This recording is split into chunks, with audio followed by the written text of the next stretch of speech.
Alright, so in this video I'm going to give you a real-world biker review of the new 2022 Harley-Davidson Nightster. But there's more. You see, if you're new to the channel, I am a full-time police motorcycle officer and also an instructor. And as you can see, all the bikes, I also put in a lot of miles off duty. And I hope all of that qualifies me to review this bike. Now, I'm going to be reviewing this bike from the perspective of an average everyday biker and what you really need to know about it to help you make a decision if it's the right bike for you, or maybe you just want to learn more about it. At any rate, there is a catch. You see, I got to fly to Santa Barbara to test ride and review the bike. And yeah, why don't you come along with me on the trip? What are you waiting for? Pack your motorcycle gear already. We got a flight to catch. And so just like that, I was off on my flight out of Yakima, Washington. Now, I'd have a short layover in Seattle, and then it was onward to my final destination, Santa Barbara, California. Admittedly, I was super excited and humbled that Harley-Davidson gave me the opportunity to test ride and review the new Nightster. I was also eager to hang out with and ride with other YouTubers in the motorcycle space.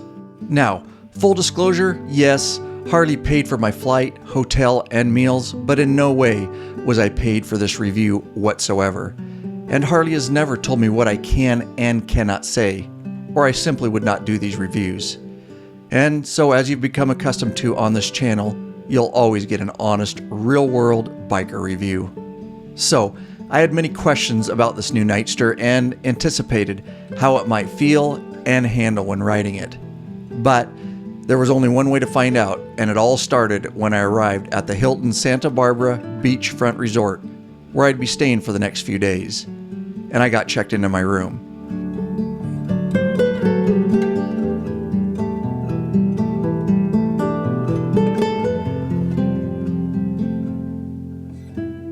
I quickly made my way to dinner, where Harley had set up the Instrument of Expression launch event. And as I walked around the room this first night, I had time to really think about what the new Nightster means now and to the future of Harley-Davidson as a company.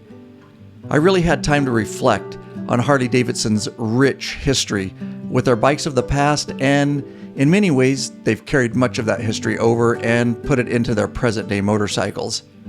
And as Willie once said, everything we do is the notion that form follows function, but both report to emotion. And I wanted to see if that would be the case with the Nightster. But the question is, what does this new water-cooled Revolution Max engine in the Pan America, Sportster S, and now the Nightster with a 975T version really mean? Is Harley phasing out the traditional big V-twin air-cooled engines? During my time in and around Santa Barbara, I'd get these questions answered and a whole bunch more. But I'll talk about that later in this video, because the next morning came quickly, and it was time to ride and really get to know the Nightster inside and out. All right, beautiful morning this morning. Yes, the Nightster that I'll be riding is behind me, and I cannot wait to get on this bad boy and get going. Before I get riding it, we're going to adjust the preload on the suspension, and it is under the seat. And you got to use your key to get into it. And there's a wrench underneath there, underneath the seat, that you can get. And of course, you've got charts for rider weight on preload. And these new exposed shocks here are 3 inches of travel in comparison to 2 inches on some of the older Sportster models. So, all right, before we get started here, I just want to talk about a couple things on this bike. Coming with the Revolution Max 975T V-twin, it is water cooled and 4 valves per cylinder, 70 foot-pounds of torque at 5,000 RPM, 90 horsepower at 7,500 RPM, and it's redlining at 9,500 RPM. So it is a little rever of a bike, and we'll talk a little bit about more about that when we get riding. 59 cubic inches, if you're wondering there. So before we get on this bad boy, you should know, really nice that Harley has added this, and that is adjustable levers, and it looks like from 1 to 5, both on brake and of course over here on the clutch side. Really nice. The lower the number, the closer I'm sure the friction zone or the gray area is, and then you can adjust it out. So good job, Harley, on that. Also, I'm noticing similar to the Pan America, which I assume is what it is, I'll ask, but they've got a little slit in the lever there, so if you do drop it, the lever snaps off at that point. Same with over here, you can see, and that way you could still have an usable lever until you could get a replacement. So good thinking there too. Bike, we'll do some real quick police drills here so you can see there's a full bar lock turn to the left and a good lean angle. I'm dragging my foot there, and then we can go right into a figure 8, so super maneuverable. We're in a full bar lock there.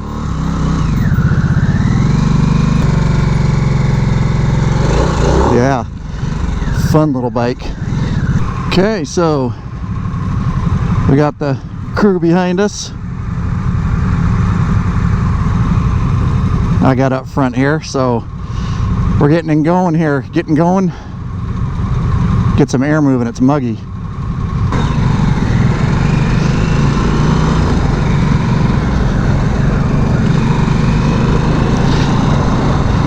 And out of the chute, I leaned pretty hard just turning out there, and while I was shifting, my toe actually drug, so you can lean her over pretty good. Out of the gate here, you can see up here, run kill on the right handlebar, and then your start button is on top. And then also down here, we'll talk a little bit more, but you've got your traction control, ride modes, and then a mode button, and we'll get a little more into that as we ride farther. And then your hazard button over here on the right handlebar. You've got more modes on this 4-inch analog and segmented LCD with a bunch of information. There's another mode button over here on the left. And then over here you've got your turn signals all on one side, left and right, instead of on each bar. But that's your analog 4-inch speedometer, and then we've got some other information down here. And I've got mine with this mode button over here set so I can see my RPMs.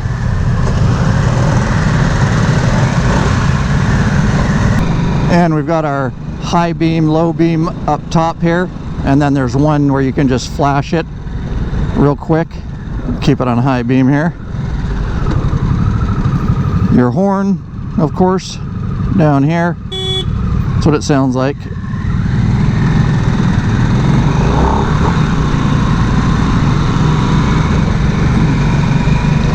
And if I didn't mention your hazards over here, and then the down button is just a dummy button. It doesn't do anything. So with this button over here, you've got your miles, total miles. Of course, you've got a trip odometer.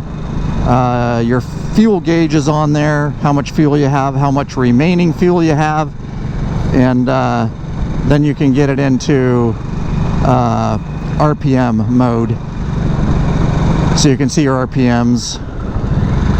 And there's also displayed up there at all times a gear indicator over here on this side, so you can see what gear you're in case you forget. High beam indicator up there, and then we've got some ride modes, which is this button over here that we'll be dealing with. On this bike, I'm 5'8", maybe I have somewhat short arms, but I can't sit.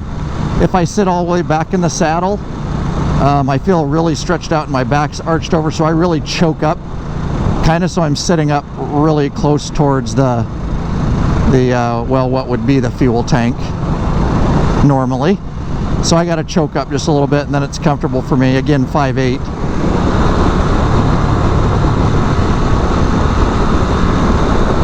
What a fun little road this is.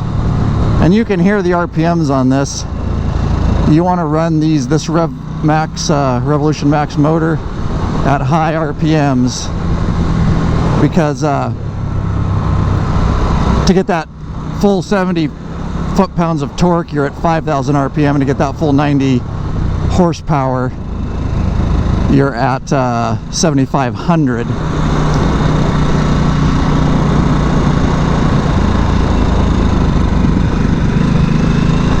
So around that corner, my feet are off mid controls, obviously, and my feet drag for sure when you're leaning at 32 degrees of lean angle, I believe is what they're saying, which is 3 to 5 more than some of the older Sportsters, depending on which model you're comparing it to.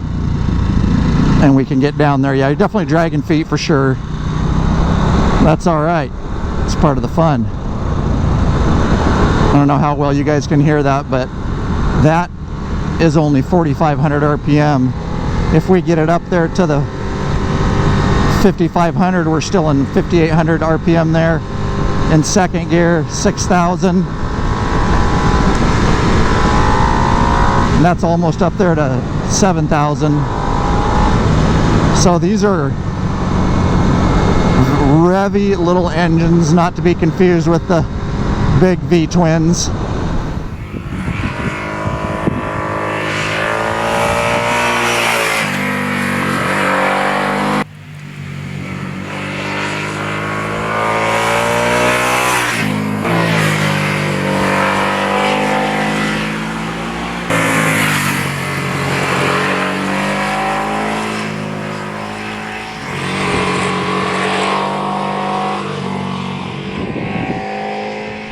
So as far as modes go, you've got road, which is a picture of a road in the display, then rain, which is a picture of a rain cloud, and then sport, which is a S.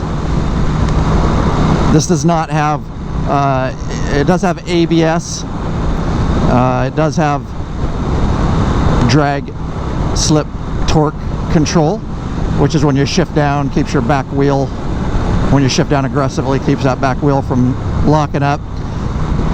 Sport mode's what I'm running in right now, and then you can actually take traction control off, which I appreciate.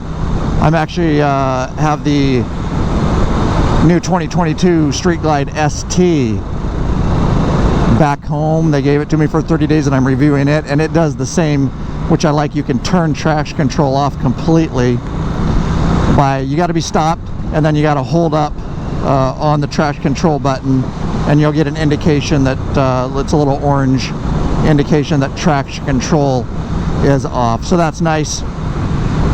If I was doing course work, slow speed maneuver and stuff like that, or even out here sometimes, I just would probably have it off.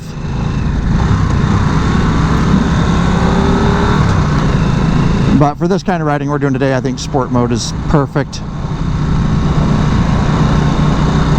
Plenty of power in sport mode.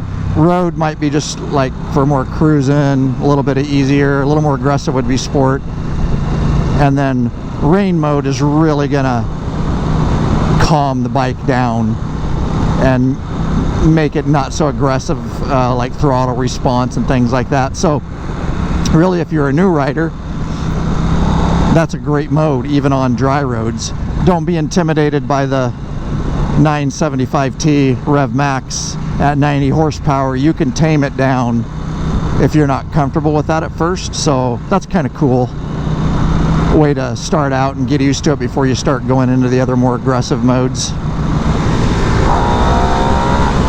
And she will throw you back in the seat for sure.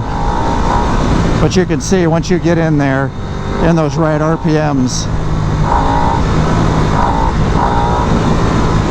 yeah, torquey little motor. So if you get one of these, don't be afraid to rev her up. That's where you're going to find the joy.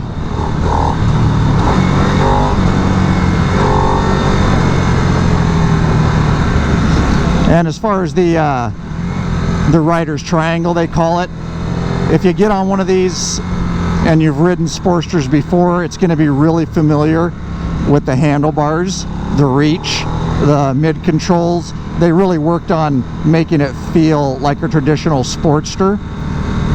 So if you've ever ridden the Iron 1200 or 883, stuff like that, this bike is going to feel getting on it just like one of those, aside from the motor and everything else, the technology this bike has. But and this bike coming as far as suspension, coming with 41 millimeter Showa dual bending valve conventional forks. So those are new for a Sportster. And then on the rear is that exposed rear shocks, 3 inches of travel, which is nice, adjustable, which is an inch more than on traditional Sportsters. You've got Brembo brakes, front and rear, single rotor on both front and rear, which is fine for a bike this light.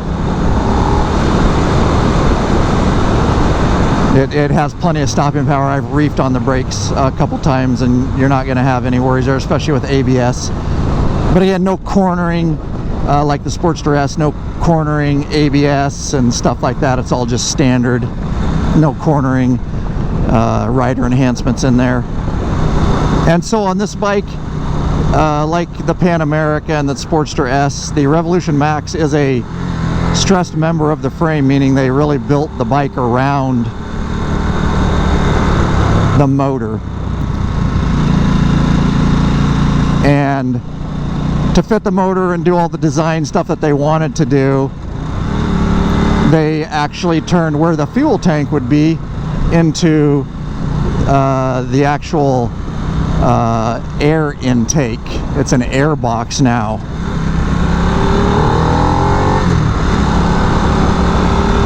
There we go. Now we're getting some corners.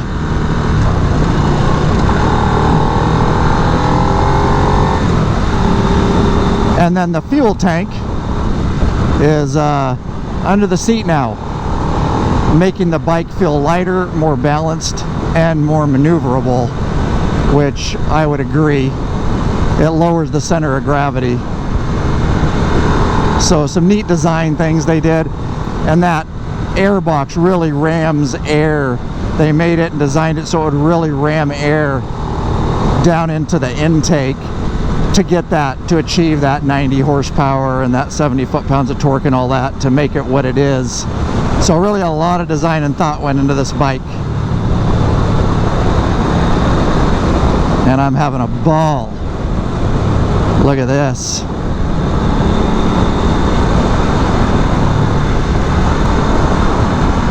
All LED lighting on this bike, headlights, signals, everything, which is interesting because the Street Glide ST that I'm going to do a review on the channel has LED headlight, but it has halogen signals, so kind of interesting. All LED, that's cool. Make sure you're subscribed to the YouTube channel. Every time that subscribe button and bell icon or hit, another biker joins the revolution, and we would love to have you guys be part of it. And this bike coming in wet at 481 pounds. And that's about 80 pounds lighter than previous Sportster's model. And you've got that beast of a engine in here. So it feels like a toy, honestly. To me, as I'm used to riding a lot heavier bikes, it just feels like a little toy. A really fast, revvy toy. And the bike coming with a 2-into-1 exhaust out the right side. The cats are in the headers, so you can easily upgrade the muffler if you like. And Harley already has a slew of OEM, you know, aftermarket, I should say OEM add-on parts is what I want to say for the bike. And as far as tires go, wheels, you're coming with a 19-inch front tire, 100 millimeters wide, and then the rear is a 16-inch at 150 millimeters wide. They do make a windshield for it. You can put detachable windshield, detachable saddlebags, and kind of set it up for at least some longer distance trips. And the seat actually lifts, and that's where you fuel it up, because the tank's underneath there. Pretty cool. Got blockhead here. right next to me.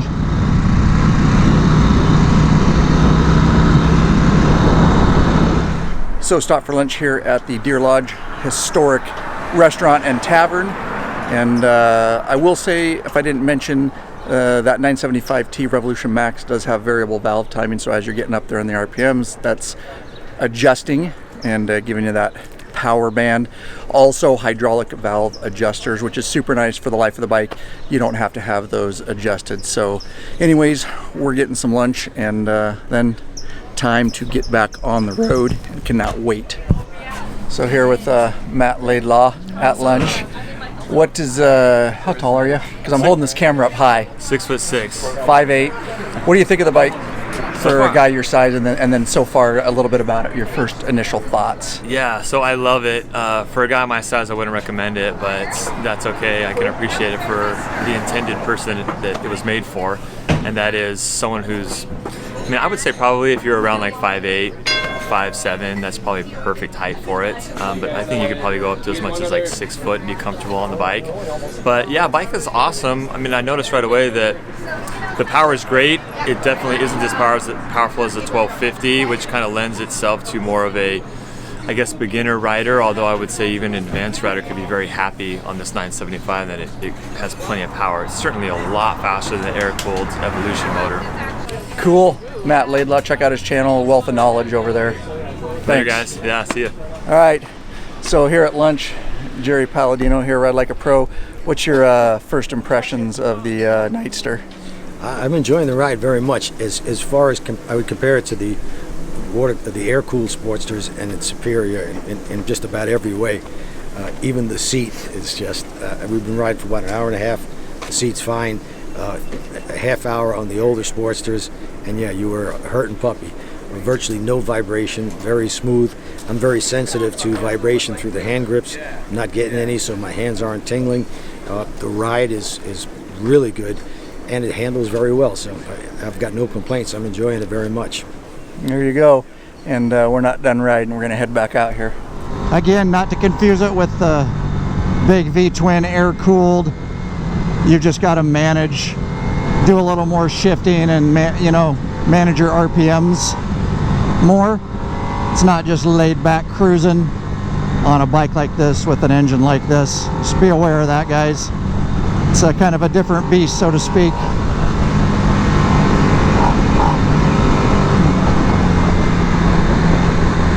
Now we're getting into some fun.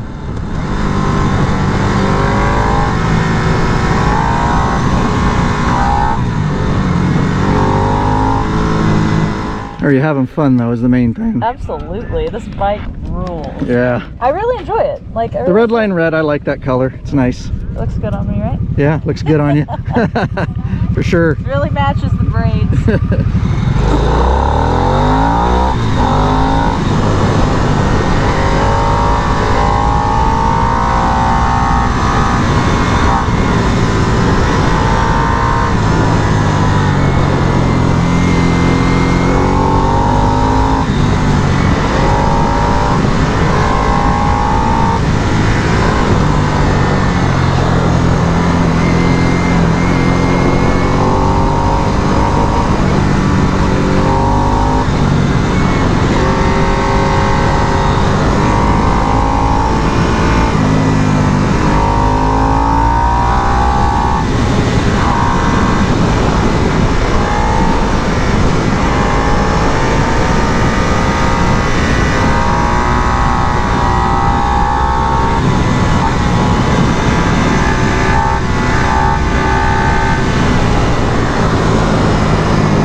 Guys, as you can imagine, a lot of effort and expenses go into keeping this YouTube channel going strong. There is a way you can support us by becoming a patron member.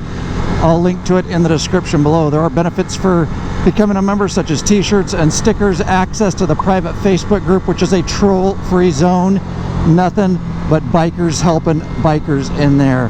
Access to live video broadcasts and chat, podcasts early, premium videos upon request, and of course, access to those ride, meetup, and events. Again, link in the description below. We'd love to have your support. Here with Blockhead, what are your initial impressions of the Nightster here? So thus far, Nightster, loving the handling on it, loving the power on it, especially the different power delivery options from rain mode to road to sport. Center of gravity feels really, really good since like a lot of the weight from the bike is really down low.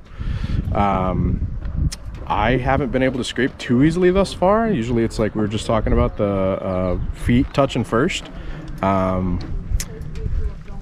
Braking feels really nice. Suspension feels really nice. Not a ton of complaints. Ergonomics, after a bit of being on it, feels a little bit cramped at 5'10", just like on my legs. But I'm sure after you ride it a little bit, your muscles will get used to that. But otherwise, yeah, I'm incredibly impressed. It's a fast bike. I want to be able to like launch it from a dig. You know, it's like, but we just haven't got those roads. They're all twisty.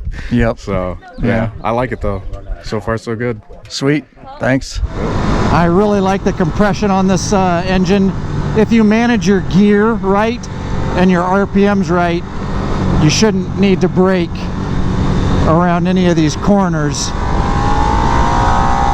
because you can get going and then just back off and let that compression take over, slow you down as you go into the corner.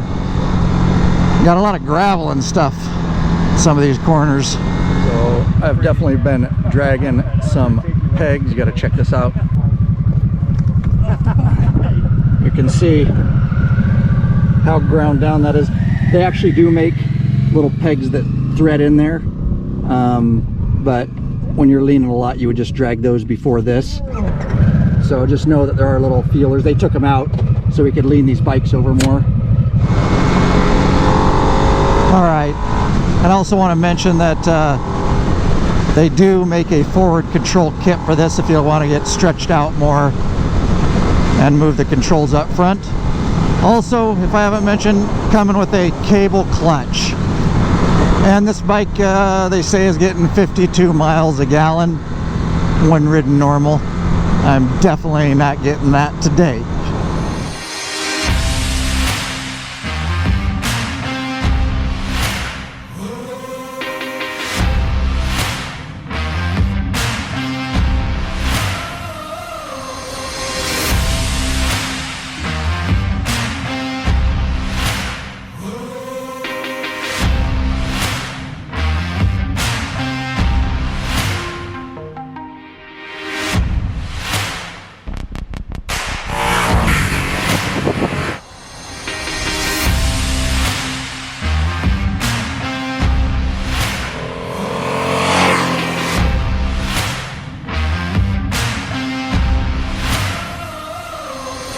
So, although I really wanted to keep riding the Nightster through the hills and twisties outside of Santa Barbara, we did need to return to the hotel at some point.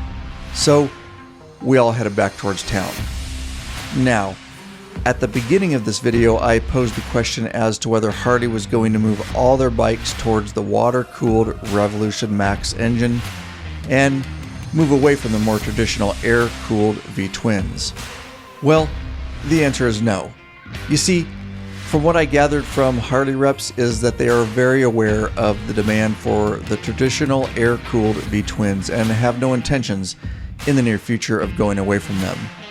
Instead, bikes like the Nightster and Sportster S are just additional bikes to the overall lineup, as there are many riders out there that want this sort of engine and performance. Adding the Nightster just speaks to a larger demographic of riders, and there are still plenty of air-cooled V-twin models to choose from in the model lineup, if that's your cup of tea.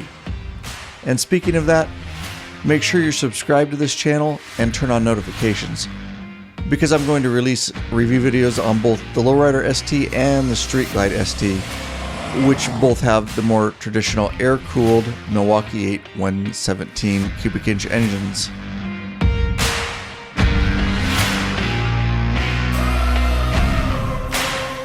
So all in all, I had a great day riding the Nightster. A lot of fun, very fast, nimble little bike. It's a canyon carver for sure. I think it's going to reach a large demographic of different types of riders. Obviously, it's not a touring long distance, but you know, at 90 horsepower, it might concern some people, but I can say you could start out on a bike like this. It's very light, and even though it's 90 horsepower, you've got the different ride modes on it. So you could start out in rain mode and really tame that bike down, and then work your way up into something like road or sport mode. But a fun little bike. And with that said, I always like to have a comparison bike on the market, and I think the closest comparison we can make, I'm going to talk about that a little bit, what would be probably the Scout Bobber, but I want to get into that a little bit. This bike coming in starting at $13,500, and the Scout Bobber coming in at $11,500, so it's about a $2,000 difference. But I've got some notes here. You're going to have to make the Scout Bobber similar to the Nightster, you're going to have to add LED headlight signals. At least brings it up $540. If you want the small quarter fairing, that's another $530 on the Indian. Plus then you'll need a headlight relocation kit for $1,000. So now you're at $1,175 for the Scout Bobber in add-ons, and that brings the price to $12,670. So you're really, with the Scout Bobber, once you dress it up a little bit, only about $830 less than the Nightster. From what I could find, the Scout Bobber does not come with any ride modes. So the Scout Bobber does have the liquid-cooled 69 cubic inch V-twin, where the Harley has the 59. The Scout Bobber, 72 foot-pounds of torque. The Harley at 70 foot-pounds. 100 horsepower on the Scout Bobber, and we're at 90 horsepower on the Nightster, but the Nightster is actually 72 pounds lighter than the Scout Bobber, so give or take a little bit on both ends there. All right, and as always on this channel, you're gonna get an honest review, and so there's always gonna be cons to a bike, and it can get a little bit nitpicky. I do wish that it had a hydraulic clutch. I wish they would just go to that across the board. I also wish they would have made metal housings for the controls. Right now they're plastic, and it just gives a little bit of that cheaper look. Additionally, with something like this, you know, it may not appeal to some people just because it is more modern and it has that big radiator up front, and that's something to get used to.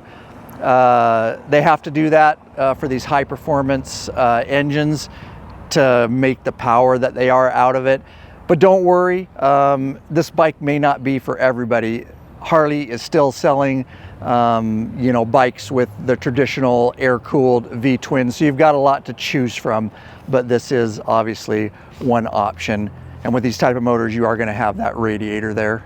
Also, obviously, they had to cram a lot of stuff into this bike, and by the radiator underneath it is where the battery actually sits. So there's just a lot going on up front. It's just a different look, something to get used to, and again, it's going to appeal to some people, and some people that would rather have it clean up front and have that air-cooled V-twin. And my only other real nitpick, and it's really nitpicky, is across the top of the tank there's a plastic piece cover. It seems just a little bit flimsy, and you can actually move it around a little bit. I just wish that would have also been made out of metal. All right, and other than those nitpicky little things, this is a badass bike. It feels like a toy. It's light, it's nimble, it's fast. That motor is revvy. I guarantee if you get on one of these, you're gonna have a smile on your face from ear to ear. So with that said, if you get a chance, get down and test ride one and see what you think. And make sure you leave your comments below on what you think about this new Nightster. All right, your journey's not done on the channel. I'm gonna pop a couple cards on the screen here for you. Maybe something useful or entertaining, heck, maybe both. At any rate, when you're done on the channel, make sure you get out there and ride every chance you get, bikeaholics. Peace.